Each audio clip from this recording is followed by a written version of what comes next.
Hello everyone. Today I will teach you about molding of fetal head. So, what is molding of head? It is the alteration of the shape of the forecoming head while passing through the resistant birth passage during labor.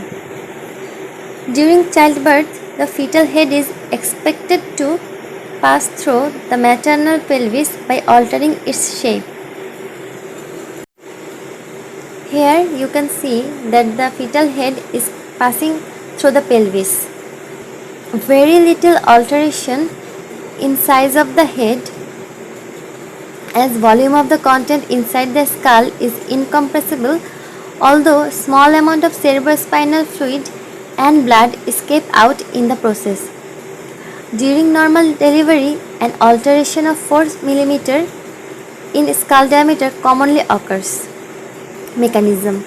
There is compression of the engaging suboccipitobregmatic diameter with corresponding elongation of head in mentovertical diameter at right angle to suboccipitobregmatic in well-flexed head of the anterior vertex presentation.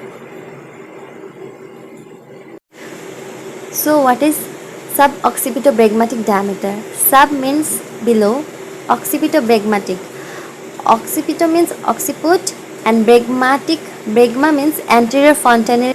So now you can know what is suboccipitobregmatic. It is from the nape of the neck to the center of the anterior fontanelle. Here it is anterior fontanelle and the center of the anterior fontanelle and suboccipitobregmatic diameter. This is the line. And now what is mentovertical? Mentovertical means midpoint of the chin to the highest point on the sagittal suture. During the process, the parietal bones tend to overlap the adjacent bones, the occipital bone behind, the frontal bones in front, and the temporal bones at the sides. Here you can see the picture here. Normally the suture will be here, but due to the overlapping, the parietal bones is tending to overlap. There are some grading of molding of head. Degree of molding can be assessed by palpating the degree of overlapping of the bones at the sutures. There are 4 grades.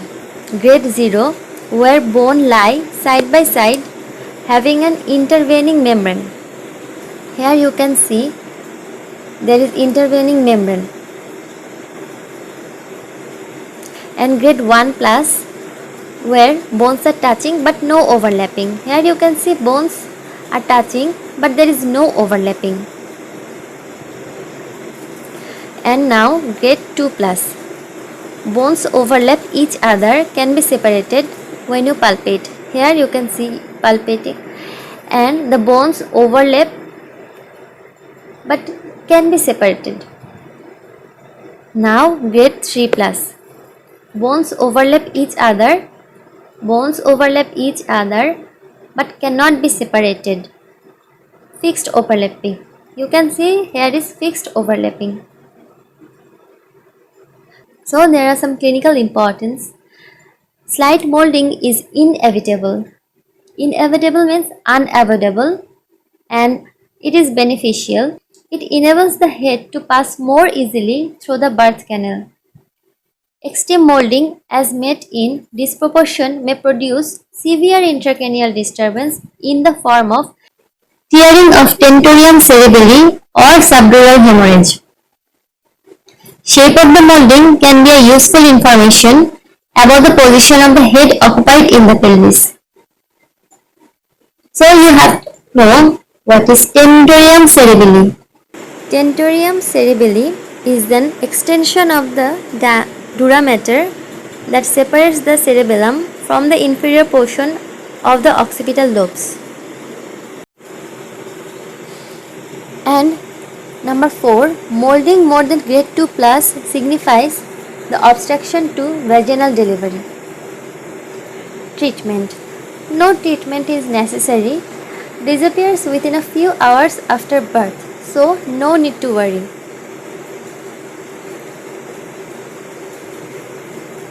This is all about molding of fetal head.